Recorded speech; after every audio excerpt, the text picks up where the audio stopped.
Bonjour à tous, c'est Slam, aujourd'hui on se retrouve pour une nouvelle vidéo. Aujourd'hui j'ai envie de créer une nouvelle série. Bon, nouvelle série entre guillemets parce qu'il n'y aura pas beaucoup d'épisodes. Elle consistera à donner mon avis avant la sortie d'un film et je referai sûrement une autre vidéo sur le même film après la sortie pour en discuter, pour débriefer. Et aujourd'hui premier épisode sur le film Venom. Donc Venom c'est qui, c'est quoi? Venom c'est cette effrayante créature que vous avez dû voir dans Spider-Man 3, donc la série de 3 films créés par Sam Raimi. Venom est l'un des plus grands anti-héros de Spider-Man et c'est pour cela d'ailleurs que Sony Pictures a décidé d'en faire un film dédié à lui. Le synopsis du film est très simple. Un jeune journaliste, Eddie Brock, enquête sur la découverte d'un symbiote. C'est l'entreprise Life Foundation qui garde et qui étudie ce symbiote. Un jour, Eddie Brock décide d'être curieux et de se rendre dans le Life Foundation sans permission. Il se retrouvera possédé par le symbiote qui agira sur lui de manière autonome. Mine de rien, le Venom qui va sortir, il est quand même extrêmement badass. C'est sûr que comparé à celui de Spider-Man 3, ça fait un changement. Il semble bien plus grand, beaucoup plus flippant et par conséquent beaucoup plus fort. Ça vous laisse imaginer un peu la gueule du film.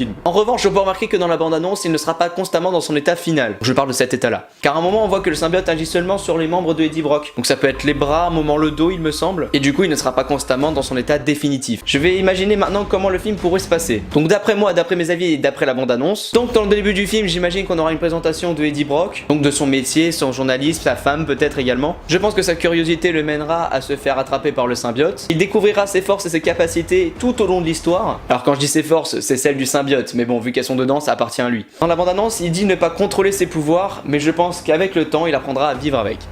Pourquoi on a fait ça? À la fin de l'histoire, peut-être qu'avec un peu de chance, nous aurons droit à un combat final entre les forces de l'ordre et Venom, ou même un autre anti-héros, un anti-vilain peut-être cette fois-ci, viendra se combattre contre lui. Là c'est encore flou, je vous avoue que dans la bande-annonce, c'est évidemment pas teasé. Je tiens à dire encore une fois que ce sont que des hypothèses personnelles. J'ai suivi une suite logique d'après la bande-annonce pour déterminer ce qui se pourrait passer pendant le film, et j'espère pouvoir me tromper pour être surpris lors de sa sortie. En tout cas, je sais pas vous, mais ce film me tente beaucoup trop. Je trouve que le Venom est beaucoup trop stylé, et même si on le verra pas tout le temps, voilà, ça me donne vraiment envie de regarder comment ça va se passer. Et puis en tant que fan de Marvel, même si ça ne fait pas partie du MCU, ça fait quand même partie pour moi de la saga Spider-Man, et vu que c'est un anti-héros que j'aime beaucoup et que j'apprécie beaucoup comme sûrement beaucoup de personnes, je sens que ce film ça va être de la bombe. Dites-moi ce que vous en pensez, dites-moi si vous êtes également hypé par ce film. Je vous invite à liker, partager et commenter, également vous abonner à la chaîne si ce n'est pas déjà fait bien sûr. Je vous dis à très bientôt et n'oubliez pas que nous